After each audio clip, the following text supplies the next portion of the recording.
Sport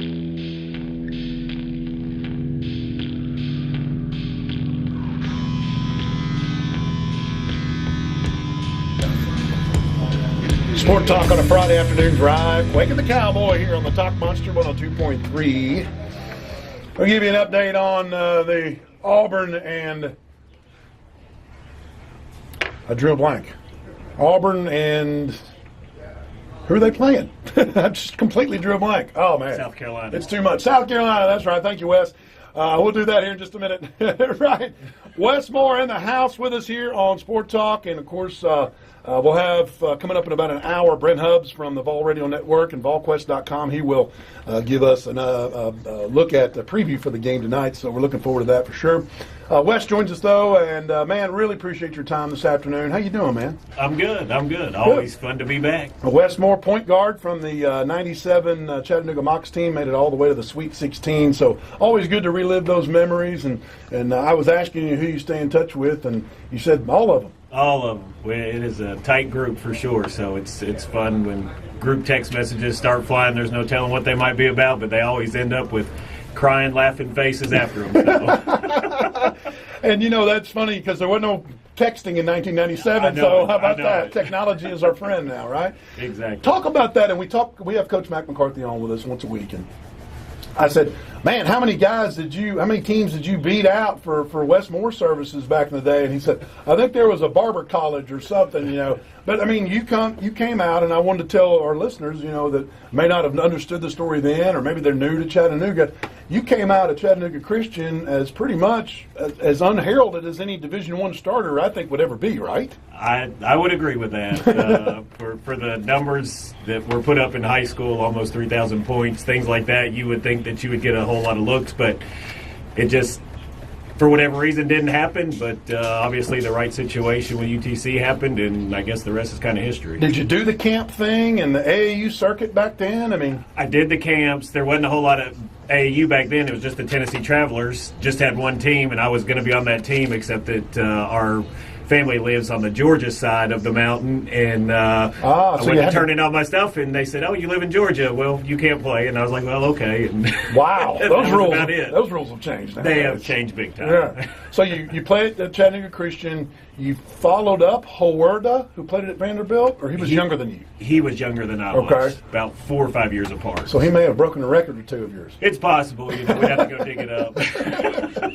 So just talk about that, though. Your desire to be a Division I basketball player. I mean, how did you talk to Coach Mack or talk to Coach Dickerson? How did that all work? I remember sitting back then. The Best of Preps Christmas tournament one year was at Brainerd High School. And went over there and watched some friends play, and Coach Dickerson was sitting on the front row, and I just kind of went up and introduced myself. Of course, you know, he knew who I was just from playing and things like that. And one conversation led to another, and they said, "You can come walk on." And I said, "Okay, that's all I needed to know." And actually went that fall and never got in the first pickup game. Sat over there and watched for hours and hours, and it was kind of like, you know, no, you can't play, or no, you're too little, you can't get in, blah, blah, blah, blah, blah. And then the first day of practice came, and, you know, just kind of went from there. And once the first day of practice was over, they were kind of like, okay, maybe that guy, he can play a little bit. Maybe we should have had him in some of those pickup games. And, you know, the 4-year career after that is part of history now. Well, and that's the thing about it, too, and I was thinking, you know, driving into work, I know who we're going to have on, and, you know, I start thinking about, wow, how did this happen? So for me, here's 5'10". Point guard. Low Caucasian. Yep. He's coming in there. That you're going to be a guy on a Division I college basketball team that's going to take a minute to get some respect. Yeah, absolutely. You had returners like Johnny Taylor. You tell us. Yeah, I mean, John Oliver was there. Lincoln Walters had been the point guard there for a couple years. Obviously, they had brought in Johnny Taylor and Chris Mims and Willie Young and Marquis Collier and Isaac Connor had been there. So yeah, it was definitely an uphill fight, but you know, I kind of found my niche. I was going to be the hardworking guy, kind of run the show, and you know, it didn't matter to me whether I scored or not. It was a matter of being out there, and let's be honest, when you're playing with a NBA first-round draft pick and then 4 other guys who went and played overseas for a while, they made me look pretty good too. So. You're like, you better get them the basketball, Yeah, right? that's exactly right. I could throw it anywhere in the arena, and Johnny Taylor would go up and get it, and what a great alley oop! And I'm like, well, maybe the pass wasn't great, but man, that was a pretty dunk. So when did that respect start? I mean, it didn't. You can't tell me it started the first day of practice. That's something that you earned over time. It did. The first few weeks of practice, it just kind of kept getting a little more and a little more, and then, all of a sudden we would get into the first game, and that guy kind of found me for an open shot, and other people hadn't been finding me. And then you take a few charges and you get a few loose balls, and all of a sudden it's kind of like, all right, this is a guy that we know is going to lay it on the line for us every day when we come in here, and just kind of snowballed from that. And Mac said, and I've heard him say this before, but he said it yesterday because I told him we were going to have you on, and he goes, the doggone kid just would not turn it over. So is that part of the mentality, or is that just kind of happened by natural osmosis? Yeah, it was just kind of part of the mentality. I mean, I knew as long as I could do that, I was going to be able to stay in the game. If I did all the little things that you don't see on a stat sheet, the diving on the loose balls, the taking charges, the no turnovers, I knew I was going to be able to play. And again, it helps that we had a lot of great players and a lot of great shooters and things like that. So those numbers get inflated because of the great people you had around you. Sure. But do you think that made you play more conservative? Because you weren't throwing caution to the wind because you want to stay in the game, but yet... Yeah, no, I don't think so, just because I had a lot of confidence in what I could do. So is that just being young and not experienced enough to know that you could turn it over? Pretty much. I love that. So talk about the experience, because you guys go to Asheville. We were in Greensboro. I'm sorry, that's right, because I was actually there too. But the year before, they get upset and everybody's mad, losing the first round. So you go there more with a workman-like road trip type thing, a business trip type thing mentality when you go there in '97 to win that and go to the big dance. I mean, that was the goal, right? It was, and it was interesting at the end of the year. I think maybe we played Mac because we were so mad at Coach Mac. We had a great year, won like 13 or 14 in a row in the conference, and then we went on a 2-game road trip to East Tennessee State and Georgia Southern and just got shellacked. And, we all remember driving home from Georgia Southern in the middle of the night, and we're getting off the bus, and he's like, go ahead in the arena, we're going to practice. And we were all looking at each other, it's like 4 a.m. Come on, Coach. But then we beat Marshall at home, then, beat VMI in the first round, and then obviously the beating Marshall in the championship, and it kind of snowballed in the right direction for us. But a lot of things happened. I mean, I don't know that a lot of people realize, Johnny Taylor is a first-round NBA draft pick, and with 4 seconds left or 3 seconds left, he's got a wide-open shot at the elbow, 15 feet from the basket, and he shoots an air ball. If he hits it off the back of the rim, Chris Mims may have never got that rebound. The only air ball I could ever remember him shooting, and it went right to Chris Mims, and he laid it in at the buzzer. That was to win the whole Southern Conference. To win the whole tournament. I believe it was in overtime, too, right? It was. Was that against Dayton? It was against Marshall. It was. Wow. So just that whole chain of events. It takes little magical moments like that you hear about in March all the time that are really true.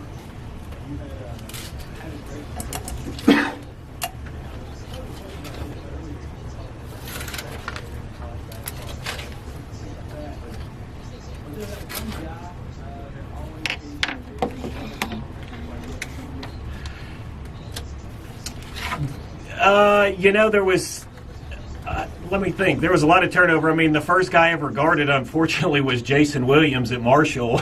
That didn't turn out very well. Oh, yeah. Vanilla Thunder or whatever, right? White chocolate. White chocolate, there you go. Actually, 6 months ago or so, had lunch with him here in Chattanooga, so we kind of keep in touch. That was a lot of fun. He came through Chattanooga? He did. And you didn't get him on our show? Come on, man. I got you the next time. Okay, please do, man. I want to meet that guy. Yeah, his daughter's a big-time softball player, Florida commit. Shocker, right? Right. From those Jason's background. And he followed Billy Donovan to Florida, right? Followed Billy Donovan to Florida, but they were at Marshall my freshman year, so that was a great time. You had Keith Veeney, who's one of the greatest three-point shooters of all time at Marshall. I usually got stuck guarding him because they were so big that he was the shortest guy, and I was running all over the place chasing him, so that wasn't a lot of fun. But there was a lot of Ian Chadwick was at Wofford, who was another great, you got to look through some of the history books to see how good these guys were, because they're not huge names in the stuff, but they're up there in the record books of all-time greatest shooters in college basketball. So it was a great experience. So we're talking with Wes Moore, of course, point guard from the 97 Sweet 16 Mocs team.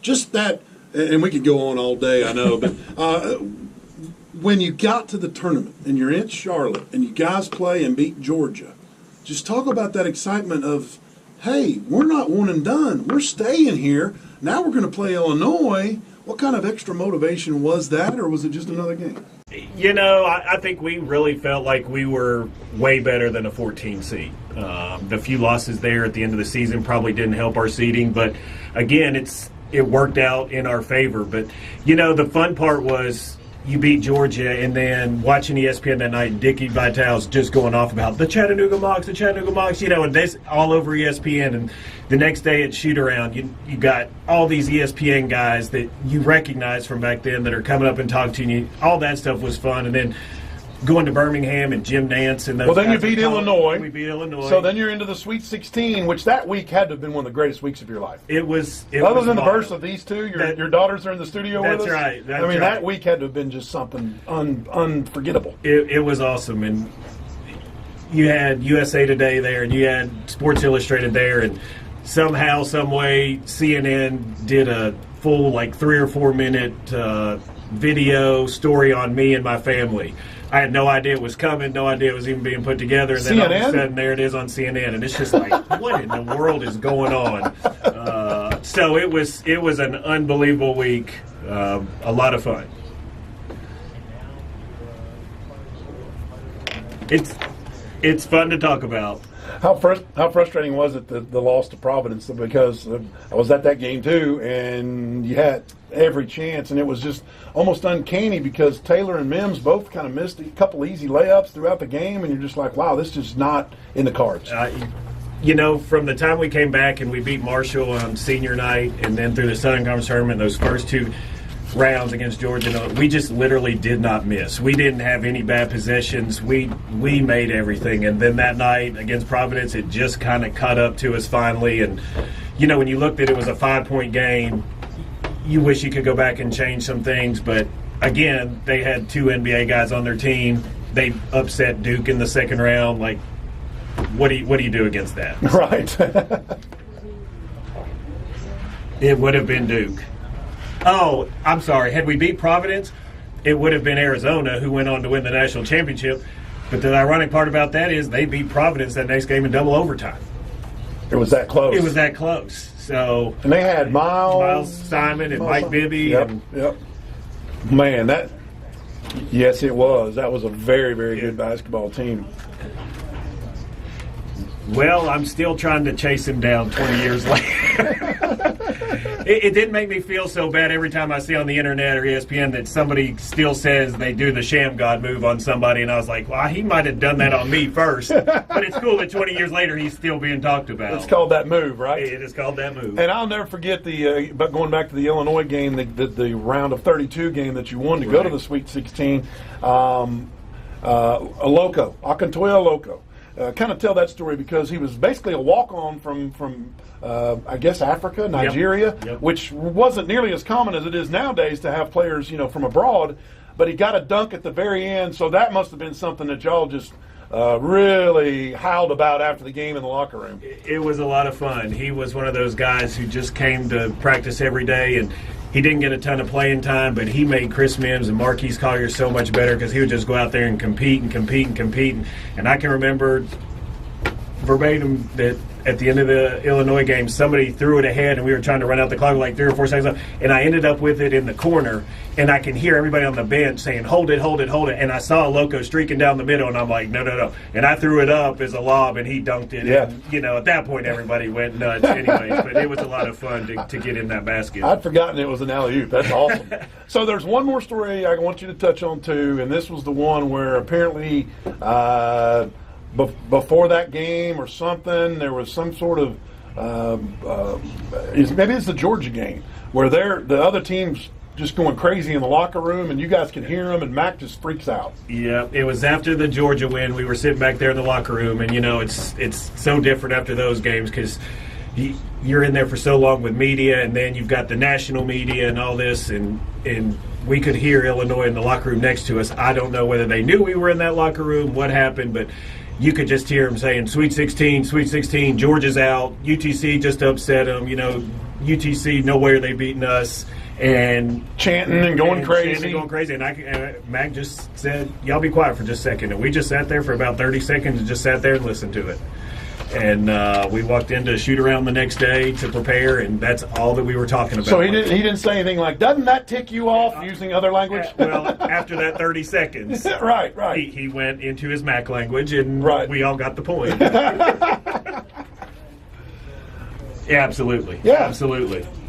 It was. We've talked about on the show for as long as the show has been around that the whether it's a student athlete or a pro athlete, they got to have a chip on their shoulder of some sort. I've been disrespected. That means so much in sport. Absolutely.